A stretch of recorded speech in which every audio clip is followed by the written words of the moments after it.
Welcome to கிச்சன்ஸ்பார்க். இன்றைக்கி நம்ம சேனலில் என்ன பார்க்க போகிறோன்னு கேட்டிங்கன்னா, இஞ்சி துவையலுங்க. இஞ்சி துவையல் எப்படி செய்யலாம் அப்படிங்கிறத பார்க்க போகிறோம். அதை பார்க்குறதுக்கு முன்னாடி இன்னும் நீங்கள் நம்ம சேனலை சப்ஸ்கிரைப் பண்ணலைன்னா சப்ஸ்கிரைப் பண்ணிக்கோங்க. பக்கத்தில் இருக்கிற பெல் ஐக்கானையும் கிளிக் பண்ணி ஆளுங்கிற ஆப்ஷனை கொடுத்துருங்க. அப்போ தான் நம்ம போடுற ஒவ்வொரு வீடியோவுமே உங்களுக்கு உடனுக்குடனே நோட்டிஃபிகேஷனில் வருங்க. அந்த வரிசையில் நாம் இன்றைக்கி இஞ்சி துவையல் அரைச்சிருக்கோம். ரொம்ப டேஸ்ட்டாக இருக்குது இந்த இஞ்சி துவையல். இப்போ இருக்கிற சூழ்நிலையில் நோய் எதிர்ப்பு சக்தி ரொம்ப முக்கியம். ஸோ இஞ்சி நல்ல நோய் எதிர்ப்பு சக்தியை கொடுக்கும். ரெண்டாவது நல்ல ஜீரண சக்தியும் கொடுக்குங்க. ஸோ குழந்தைகள்லேருந்து பெரியவங்க வரைக்கும் எல்லாத்துக்குமே இந்த இஞ்சி துவையலை கொடுக்கலாம். இது ஒயிட் ரைஸுக்கும் நல்லாயிருக்கும், தயிர் சாதத்துக்கும் நல்லா இருக்குங்க.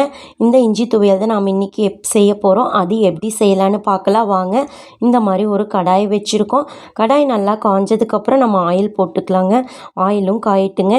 காஞ்சதுக்கப்புறம் பார்த்திங்கன்னா இன்றைக்கி இந்த துவையலுக்கு நம்ம சின்ன வெங்காயம் தான் எடுத்துக்க போகிறோம். பாருங்கள், ஒரு அரை கப் அளவு சின்ன வெங்காயம் எடுத்துக்கலாம். அப்புறம் பார்த்திங்கன்னா காரத்துக்காக காஞ்ச மிளகாய் எடுத்துக்கிறோம். நான் ஒரு 6 மிளகாய் எடுத்திருக்கேன். இது கொஞ்சம் காரமாக தான் இருக்கும். நீங்கள் காரம் கம்மியாக வேணும்னா மிளகாய் கம்மியாக எடுத்துக்கலாங்க.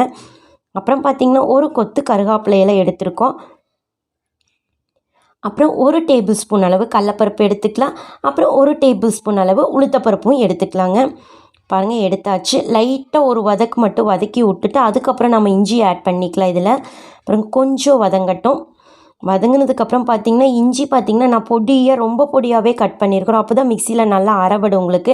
ஸோ அதனால் பொடியாக கட் பண்ணி எடுத்துக்குங்க. ஒரு அரை கப் அளவு எடுத்துருக்கோம் இஞ்சி. பாருங்கள், நல்லா பொடியாக கட் பண்ணியிருக்கிறோம். அதையும் இதில் ஆட் பண்ணிக்கலாங்க. ஆட் பண்ணிவிட்டு இப்போ இதை நல்லா வதக்கி விட்டுறலாங்க. நல்லா வதங்கட்டும் இஞ்சி வெங்காயம். நல்லா உங்களுக்கு ப்ரௌனிஷாக வரங்க வரைக்கும் வதங்கட்டுங்க. இப்போ இது உங்களுக்கு 2 நாளைக்கு கூட வச்சுக்கலாம், கெடாமல் இருக்கும். அப்படின்னா என்னென்னு கேட்டிங்கன்னா, நீங்கள் இதில் கொஞ்சமாக புளி ஆட் பண்ணிக்கணும். அப்போ கெடாமல் இருக்கும் உங்களுக்கு. அதுக்காக பார்த்தீங்கன்னா நான் கழுவி சுத்தம் பண்ணி புளி எடுத்து வச்சுருக்கேன். பாருங்கள், நார் கொட்டை எதுவும் இல்லை. ஸோ அதனால் நம்ம இதை எண்ணெயிலேயே வதக்கிக்க போகிறோம். பச்சையை போட்டால் கூட உங்களுக்கு துவையல் கெட்டு போகிறக்கு வாய்ப்பு இருக்குது. ஸோ அதனால் இந்த மாதிரி எண்ணெயிலேயே வதக்கிட்டோன்னா கெடாது உங்களுக்கு. ஒரு 2 வதக்கி விட்டிங்கன்னா போதும், சூடாயிருச்சுன்னா. இப்போ பாருங்கள், நல்லாவே எல்லாமே வதங்கி வந்துருச்சு. இப்போ நாம் ஆஃப் பண்ணிக்கலாங்க. இது கொஞ்சம் நேரம் ஆறட்டும். ஆறுனதுக்கப்புறம் பாருங்கள், இந்த மாதிரி ஒரு மிக்ஸி ஜார் எடுத்துருக்கோம். அதில் இதையே ஆட் பண்ணிக்கலாங்க. நம்ம வதக்கி வச்சோம் இல்லைங்க, எல்லாத்தையும் இதில் எடுத்துக்கலாம். இப்போ இதுக்கு நீங்கள் கொஞ்சமாக மட்டும் நம்ம தண்ணி ஊற்றிக்கலாங்க, அதிகமாக வேண்டாம். இப்போ இதுக்கு தேவையான அளவு உப்பும் ஆட் பண்ணிக்கலாம். நிறைய தண்ணி ஊற்ற வேண்டாங்க, ஏன்னா துவையல் நீங்கள் வச்சு சாப்பிட்றதா இருந்தால் கெட்டு போயிடும். ஸோ அதனால் இந்த மாதிரி கொஞ்சமாக மட்டும் தண்ணி எடுத்துக்கலாம். எடுத்துகிட்டு நல்லா நைஸாக அரைச்சிடலாங்க. பாருங்கள், நல்லா நைஸாக கெட்டியாக அரைச்சாச்சு. இது இருக்கட்டுங்க. இதில் தாளிப்பு ரொம்ப முக்கியங்க. ஸோ அதனால் தாளிக்கிறத நீங்கள் வாட்ச் பண்ணிட்டு வாங்க, என்னென்ன போடுறோங்கிறத. இந்த கடாய் வச்சுருக்கோம் பாருங்கள். கடாய் காஞ்சதுக்கப்புறம் ஃபஸ்ட்டாக என்னென்னு கேட்டிங்கன்னா, தாளிக்கிறதுக்கு நம்ம தேங்காய் எடுத்துக்க போகிறோங்க. ஏன்னு கேட்டிங்கன்னா தேங்காய் பார்த்திங்கன்னா ரொம்பவே சுவையாக இருக்கும். ஸோ அதனால் தேங்காய் எடுத்துருக்கோம். அப்புறம் பார்த்திங்கன்னா 1 டீஸ்பூன் அளவு ஜீரகம் தாங்க நம்ம தாளிக்க போகிறோம், வாசனையாக இருக்கும் உங்களுக்கு. அப்புறம் பார்த்திங்கன்னா ஒரு அரை டீஸ்பூன் அளவு உளுந்தம்பருப்பு எடுத்துருக்கோம். அதே மாதிரி ஒரு அரை டீஸ்பூன் அளவு கடலப்பருப்பும் எடுத்துக்கலாம்.